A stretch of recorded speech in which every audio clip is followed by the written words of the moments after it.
Halo teman-teman, salam sehat selalu untuk kita semua, salam sejahtera dengan saya Bung Ropan dan kita akan ngobrol bicara soal persiapan tim nasional kita untuk U23 menghadapi putaran final Piala Asia di Qatar, di mana kita tahu bersama teman-teman itu akan berlangsung pada 15 April sampai pada 3 Mei yang akan datang. Sudah dari sejak ini ya, PSSI fokus untuk menyiapkan tim karena peluang untuk bisa masuk membuat sejarah besar itu terbuka.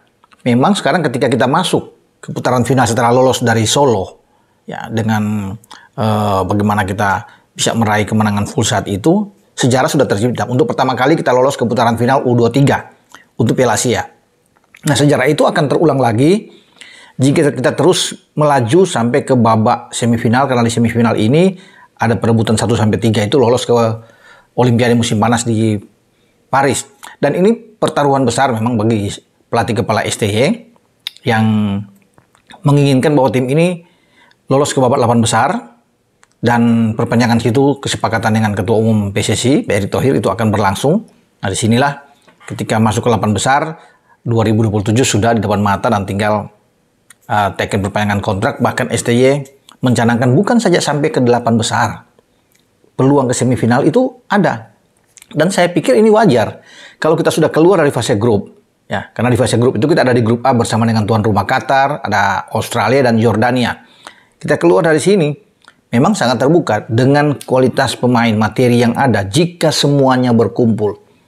Jika semua diizinkan oleh klub masing-masing, karena ini kan bukan masuk dalam kategori agenda FIFA. Jadi perlu perjuangan bagi PSSI, bagi Pak Ketua Umum untuk melobi klub-klub di mana terutama pemain-pemain abroad kita yang bermain di Eropa, ya, termasuk dengan Jasin Hapner di Wolf, Elkan Baggett sekarang sudah dipinjamkan dari Ipswich ke Bristol, ada Ivar Jenner di Utrecht, ada Rafael Struijk ada di Ado, ya, termasuk kita menunggu dengan Nathan Cho, ya, ketika dia sudah diambil sumpah nantinya. Ini pemain yang sekarang dipinjamkan juga dari Swansea ke Heerenveen jika dia ada, dan Marcelino Ferdinand yang bermain di Deinze. Semua bisa datang juga dengan Pratama Arhan yang ada di Suwon FC di Korsel. Kesempatan untuk bisa mencatatkan sejarah di Piala Asia U23 terbuka sekali buat kita. Itu yang saya lihat memang sedang diburu sekarang, diupayakan oleh Pak Ketua Umum agar bukan saja klub-klub yang ada di luar ini yang mengizinkan mereka, tapi klub-klub dalam negeri juga, ya, harus bisa melepas pemain ini ya untuk kepentingan tim nasional. Dan ini bisa saya pikir ya, sebagai Ketua Umum PSSI Pak Erick bisa melobi lah kalau tim-tim yang ada atau klub-klub yang punya pemain U23 untuk bermain di tim nasional. Ya, agak sulit kan mereka yang bermain di luar di Eropa ini. Ya, tentunya pertimbangan yang luar biasa kalau kita bisa berhasil untuk membujuk merayu klub-klub itu untuk melepas pemain ini di Piala Asia.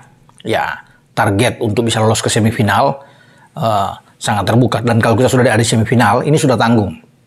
Kita harus bisa melaju ke final. Ya, ini kan merupakan mimpi kita di sana. Dan pemain-pemain kita yang bermain di tim senior memungkinkan itu. Ada 11 pemain kemarin yang bermain di Piala Asia Senior dari 26 pemain yang direkrut oleh STY. 11-11-nya itu ada, saya yakin. Ditambah dengan sisanya dari Indonesia. Ya, kan Indonesia kan ada Alfriana Dewangga, ada Robi Darwis, ya. Bisa aja ada Beckham Putra di sana, ada Kakang Rianto, ada Bagas Kava, Rio Fahmi.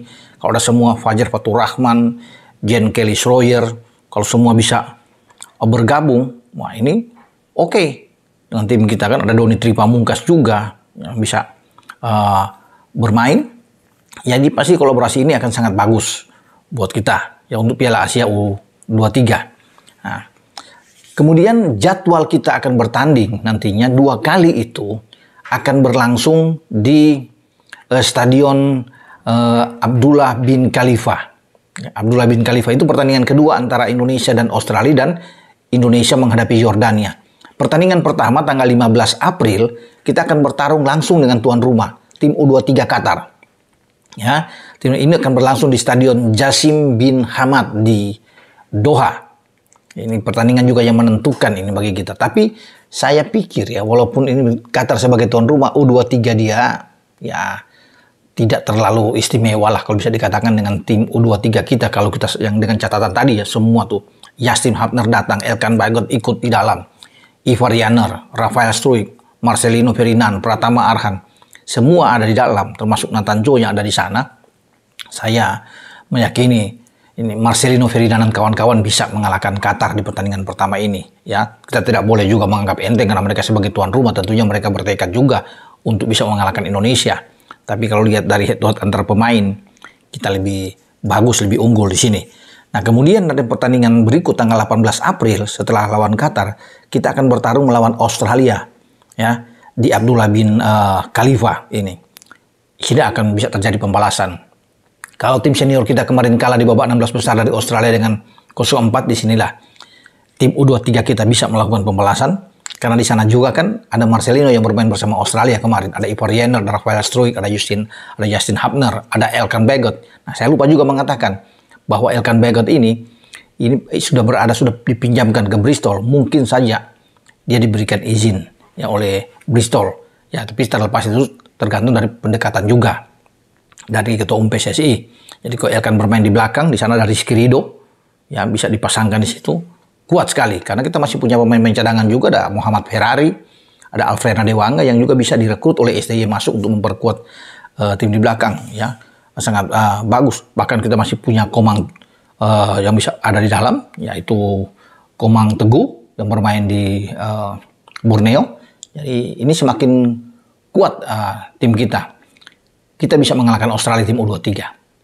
Oke. Dari Australia, kita akan terakhir jumpa dengan Jordania pada tanggal 21 April juga di Stadion Abdullah bin Khalifa. Kalau kita sudah meraih 2 kemenangan, saya pikir amanlah melawan Jordania. Tapi tetap kita harus fokus, menganggap semua pertandingan yang berat, ya, sehingga kita bisa mendapatkan hasil yang positif. Dalam rangka ke sana, ya, kita akan melakukan TC di Dubai.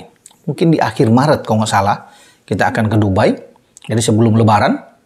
Dan kita akan bermain di sana, mungkin disiapkan juga pertandingan uji coba selama kita berada di Dubai, di Uni Emirat Arab. Sebelum kita berangkat, mungkin tanggal 6, tanggal 7 kita sudah berangkat ke Qatar untuk mempersiapkan diri tampil di putaran final Piala Asia. Kita tidak tahu ya siapa lawan yang sedang dipersiapkan oleh PSSI untuk uji coba selama kita berada di Dubai.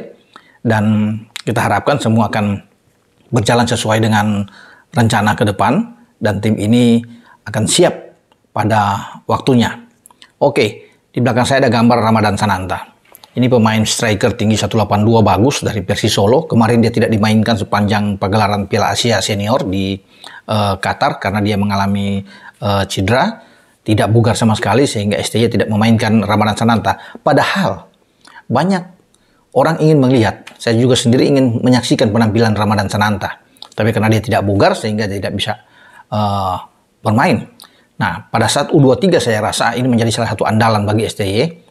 Dan jika dia bermain bersama Rafael Struijk, sama seperti di babak kualifikasi penyisian di Solo, Stadion Manahan, ketika dia bermain dengan Rafael di depan itu sangat tajam. Taiwan aja digulung habis ya. Di sana dengan 9 gol, jadi luar biasa. Kalau dia bisa berpasangan dengan Rafael Struijk, bermain dengan 4-4-2 katakan di sini, ya apapun yang akan ditampilkan oleh STY, tapi kalau saya lihat dengan 4-4-2 ini sangat bagus dengan 2 striker tentunya langsung dimainkan dengan Ramadan dan Rafael, ini sangat tajam buat kita. Dan itu saya bilang, saya yakin melawan dengan Qatar, Australia, atau Jordania kita bisa ambil poin penuh di sana. Hingga kita mengharapkan sekali dengan Ramadan ini karena dia striker yang sangat baik, bola-bola udara, bola-bola atas dia sangat bagus, juga punya kecepatan, dribble juga dia oke.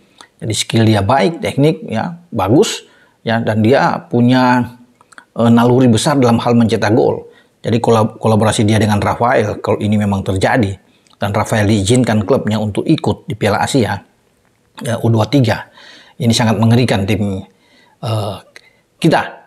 Jadi itu yang saya bisa sampaikan pada teman-teman bahwa kita sedang bersiap untuk ke Dubai untuk TC di sana. Mungkin ada seminggu kali ya sambil kita mempersiapkan tim ini untuk uji coba. Kita akan ke Qatar ya, di awal-awal April dan kita harapkan apa yang sudah direncanakan yang ditargetkan oleh PSSI kita bisa wujudkan selama pagelaran di Piala Asia dan STY bisa membawa tim ini terbang tinggi tentunya di U23 ini, karena kalau sekali lagi yang saya bilang di awal, kalau Nathan Joe sudah diambil sumpah dan dia ikut bergabung di dalam, ini semakin tangguh, semakin kuat tim kita. Oke, dengan saya Bung Roban berbicara di sini. Ciao.